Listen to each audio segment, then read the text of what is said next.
Man, time goes by, time flies, yes. It's already been 3 years since the Jeep Avenger showed up over in Europe, and it had been about 5 years since Jeep introduced anything new in Brazil. A truly all-new model, right? A new nameplate, as the automakers like to say, a new name since the Commander in 2021. Well, the Jeep Avenger is here with us, and I'm already going to give you the main headline of this video. Is it going to sell like crazy because it's a spectacular product capable of crossing wild terrains with extreme performance?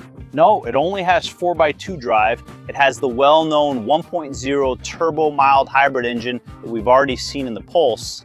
It's 116 horsepower, 20 kilogram force meters of torque. Considering that this guy here on the CMP platform, the same as cars like the Peugeot 2008, was reinforced and is a bit heavier, it actually performs even worse than the Pulse. For example, 0 to 100 acceleration is around 10 seconds, but it's going to sell really well. You know why? Price, very competitive. Jeep introduced 3 versions here. We're talking about the entry-level altitude, the mid-range longitude, and this one, the limited version, the very top of the top, which, just like it is here, in this snow white color, in the middle of the fog in Serra do Mar, with LED matrix headlights. LED strip on the grille, 18-inch diamond cut wheels anyway. The fully loaded version, it just doesn't have the sunroof. Plus $145,000 with the sunroof package, it goes over $150,000. But the entry-level altitude version with this same powertrain, with alloy wheels, very well equipped with ADAS features, also a mild hybrid, right? That means it's eligible for benefits like being exempt from the driving restriction in Sao Paulo, not paying vehicle tax in some states, right? The starting price of this car is $114,000, so I imagine it's going to give the competition a hard time. Yes, for another car that's selling like hotcakes in the current Brazilian market, the Volkswagen Terra. Then you start to understand a bit about the Avenger's mission. It's here to compete in this subcompact SUV segment, right? We're talking about the Terra, we're talking about the Nissan Kite, we're talking about the Renault Cardian, we're talking about the Fiat Pulse within the Stellantis universe. So don't get confused. We're not looking at the new Renegade here, which is still going strong. But make no mistake, considering how long the Renegade has been on our market, I imagine that many Renegade owners will take a look at the Avenger. They'll enjoy some things, but they'll also be disappointed in others. But speaking of its relationship with Peugeot, it's here in the cabin that it becomes extremely obvious, right? Many features come from the CMP platform, starting with the key, right? Any Peugeot owner will recognize the key here, obviously with the Jeep logo instead. But this start button here is from Peugeot. This volume control here is from Peugeot. These USB and USB-C ports with the silver trim are from Peugeot. The multimedia system too, we see a lot of Peugeot in it, even the gear shift knob. Where do we see a lot of Jeep? In the brand's off-road DNA. After all, we have to select terrain, right? We don't have all-wheel drive, but we do have this big button here which stands out on the console where you can choose between 3 driving modes: normal, sport, and all-terrain. All-terrain is still a 4x2 front-wheel drive. Of course, right? The cluster changes here. When it's in sport mode, it even turns red, as you can see here. But we're talking about calibration parameters, mainly about accelerator pedal travel, right? When you're with the car stop, I won't be able to show it. But when you're in all-terrain mode, the pedal travel gets much longer, so you can better control the power. In sport mode, both the accelerator and the transmission become more responsive, a bit more aggressive. The steering is always very quick and light. The steering wheel is really sharp. It's one of the car's highlights, but in sport mode, it becomes even livelier. I'll tell you guys, give you a bit of a spoiler from our test drive.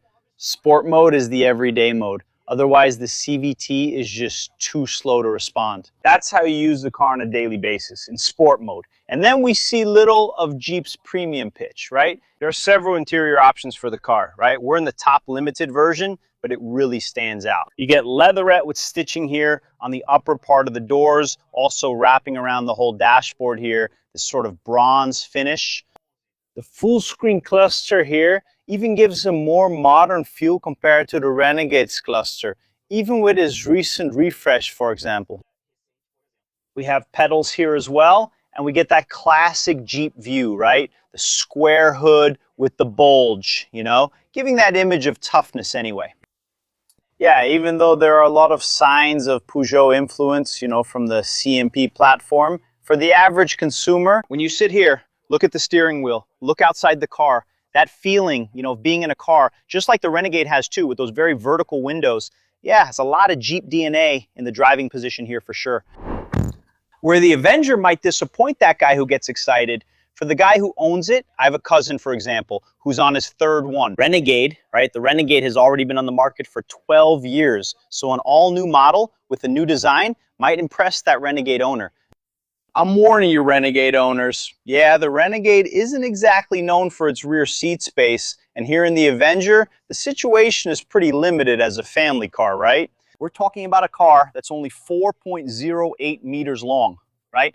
Nowadays, even the Mini Cooper is already 4 meters long, right? So like me sitting behind myself here, I'm 1.78 meters tall. You can see that I'm okay, but if there's a guy who's 1.82 meters tall in the front, I just won't fit, right? In that sense, the Peugeot 2008 is more family-oriented, it has a longer wheelbase, it's longer overall, even though it's on the same platform. Limited version, shout out to João Del Arco. What Renegade owners won't find unfamiliar is the trunk, right? What isn't notable in the Renegade also doesn't stand out in the Avenger. We're talking 320 liters, which seems consistent with the car's purpose, right? These cars, this segment that's becoming strong in the Brazilian market, is kind of halfway between a compact hatch and a compact SUV, so the 320-liter trunk is also halfway between a compact hatch and a compact SUV. Anyway, it doesn't hurt to emphasize once again, the car's meant for city driving, just like our urban test drive up to here to Serra do Mar is about to show. Let's welcome our Jeep specialist on the channel, Rodrigo Moura, who also did the test drive of the Renegade with us. Man, first impressions of the Avenger here, I need to say a few things. I know this key. It's a Peugeot key. This side mirror here is from Peugeot. Yeah, the CMP platform origins are pretty clear here, right? Quite a lot, right? There still isn't. We don't know what that's going to mean. Low emission car. Is it really a solution for a car of this size, or would it be better to use the smaller, small wide platform? An even smaller wide, yeah. Yeah, exactly. Yeah, the car is already in the pipeline at the Porto Real factory, right? That's it. Same platform, same production line, right? The first Jeep from Rio, wait, not Carioca, right? Fluminense. Hold on, otherwise people will get upset. And we're stuck in heavy traffic on Bandeirantes here, man, because in fact, the car's purpose is totally urban, right? Watch out! Look. You are entering a low emission zone. I turned off the audio here on Google Maps. So these voice announcements it's making are from the car itself, right? This little volume button is something I recognize from Peugeot too. Yeah, because it's an urban Jeep, right? Actually, that was something people asked a lot at the press conference yesterday. No, there wasn't any trouble with the headquarters about not having any, right? About not having a 4x4 version. People don't even realize that nowadays the headquarters is in Italy, right? Jeep's headquarters is no longer in the United States. No, and it's a valid question, obviously. But like, it's not as if 4x4 is predominant in other Jeeps, is it? Even in the Renegade it's not, right? Even though their big pride is that it's the only BSUV 4x4. Yes, but I have the impression that they keep the four-wheel drive just for marketing purposes. Yes. Because the only Renegade version with four-wheel drive is the top one, the Willys, and it doesn't sell. Yeah. It must be 5 a month? Yes, I was going to guess that, yes. A lot. He's getting out of the bottom zone. Obviously, there's no need for this car here to have four-wheel drive. Look, there's a chubby guy up ahead, man. Yeah, but that's it. It's an urban Jeep, right? We have the driving modes here. The button is even pretty Jeep-like here with an octagonal shape. That's true. You are entering a low emission zone. What is a low emission zone? There are no low emission zones in Brazil, man. One more question. An even trickier one. What would the premium center console be? Did I say that? They said that yesterday. That of the... One of the car's features is the so-called premium central console. I'm trying to understand what a premium central console is, And what isn't a premium central console? There's nothing, I would say this is a standard central console here, right? Exactly, we're in sport mode, right? There you go. Whoa. The CVT here has paddles. Look, bam. It didn't go into manual mode here. Now it did. M3.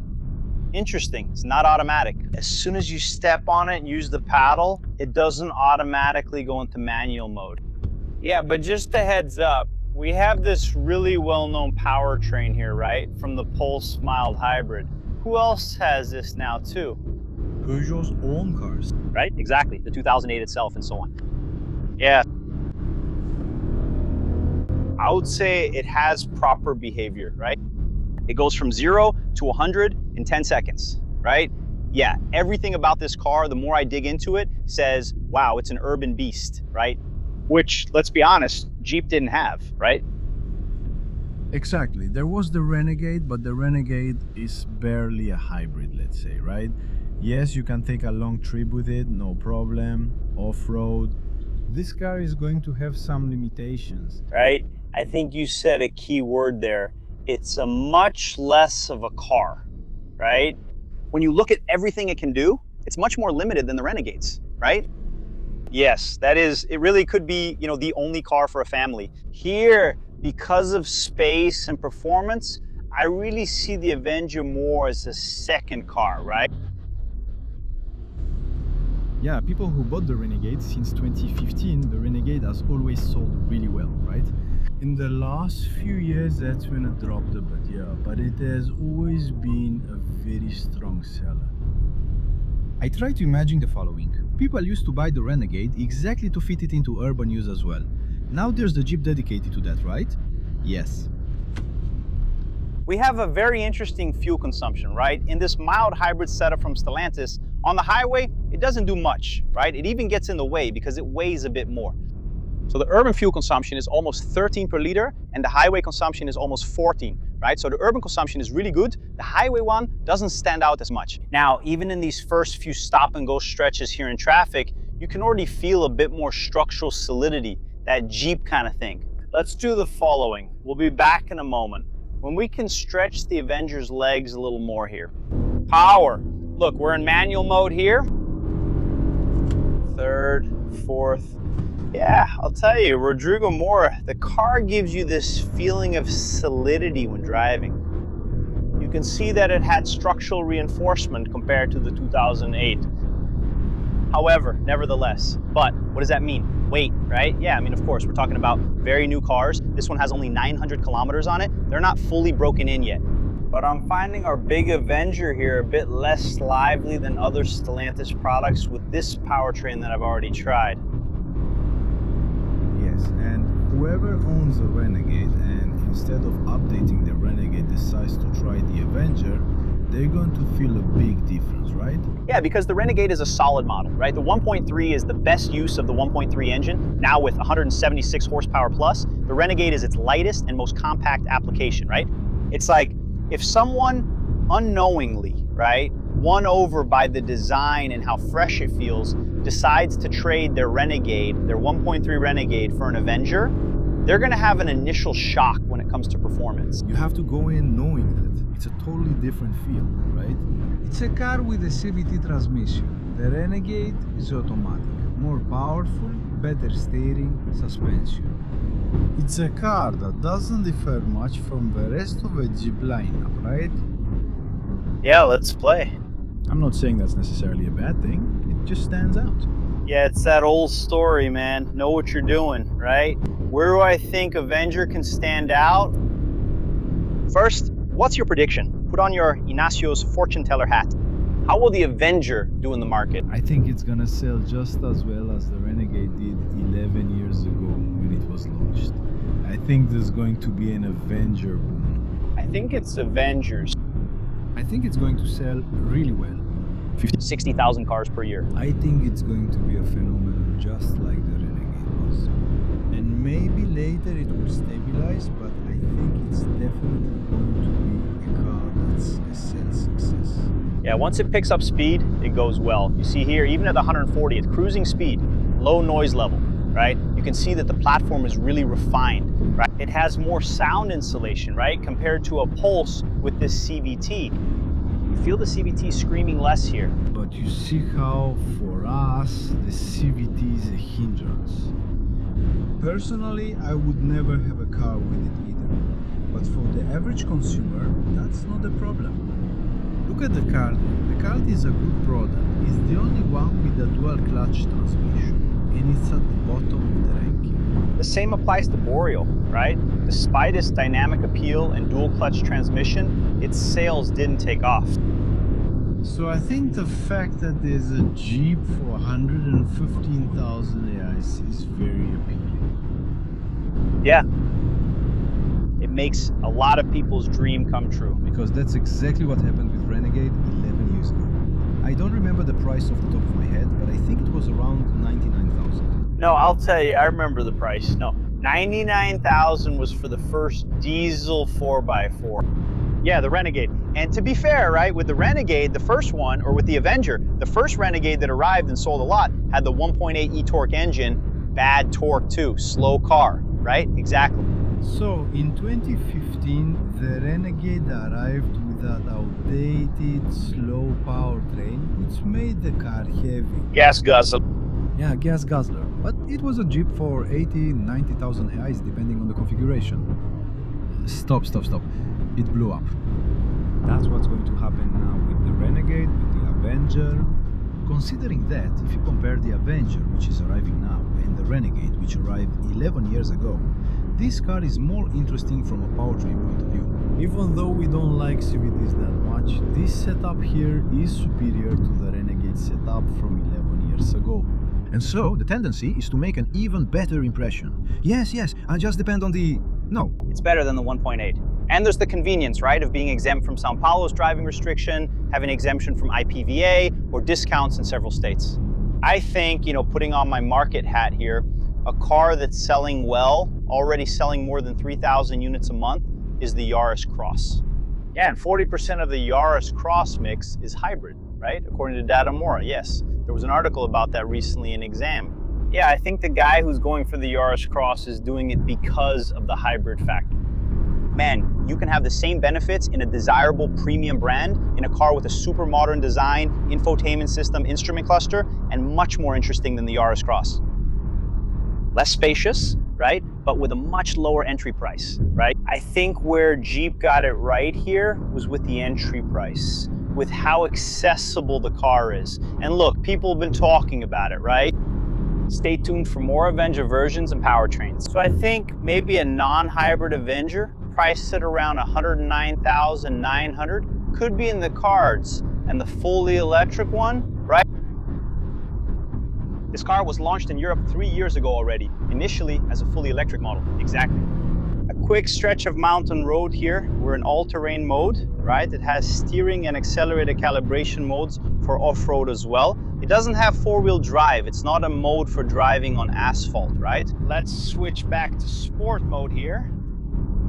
But anyway, some of Jeep's off-road DNA is preserved in this all-terrain mode. The steering is really quick, see? Very responsive. It's a fun car to drive, but it just lacks torque and punch, right? And now, imagine a sporty Avenger. Which won't exist, we know that. Look. An Avenger Black Hawk with a 1.3-liter engine would be a beast, man. That's my opinion. Imagine that.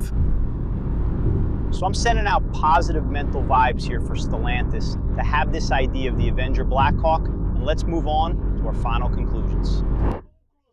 Final conclusions. Good value for money and a lot of technology, right? Things like matrix LED headlights, ACC, panoramic sunroof. These are things the competition doesn't offer, right? When we look at this universe of Terra, Cardian, Kicks, Honda WRV, that's another one to mention, right? So considering the appeal of the Jeep brand, right, which is a very aspirational brand, still in the Brazilian market, putting the entry price of this brand below 115,000 reais, even if it's only for a limited batch at launch. Yeah, but what's going to be traded, let's say? The average Avenger in the range of 125 to 130,000 reais is a pretty attractive value for money. For my taste, it lacks performance. Yeah, the CVT transmission, which simulates 7 gears, yeah, it's got too much weight to haul around. In the city, it's not that bothersome, mainly because you have that little bit of torque there with the electric motor helping when you take off. But again, I'm making this note. If you own a Renegade 1.3, you might, maybe be a little disappointed with the Avenger in terms of performance and in terms of interior space. But in terms of design, technology, and day-to-day comfort and usability for the driver, yes, it's a very well-sorted little car. It took 3 years to get here, right? The whole process of nationalization. The car is manufactured in Porto Real, alongside its platform siblings from Peugeot and Citroën. But if I can put on my fortune teller hat, I predict that it will, at least at the start. It's going to sell very well, yes, and it could really challenge the current leader in this segment, which is the Terra. Do you agree? Disagree? Let the plane pass, leave a like on this video, and tell us in the comments where you stand in this subcompact SUV battle. Do you think the Avenger will really bring volume to Jeep? Jeep has been keeping its sales stable in Brazil over the past few years, around 110,000 cars. When we add up, for example, the Renegade and the Compass, which are the two big breadwinners, they really bring in the bread, but the market has grown, right? The Chinese brands have arrived, so Jeep isn't shrinking, but it's stagnant while the market is growing. In other words, it's losing market share. But with the Avenger, it will certainly start growing again in volume and market share. Leave a like on this video, subscribe to the channel, and as always, thank you so much. Take care, and a big hug.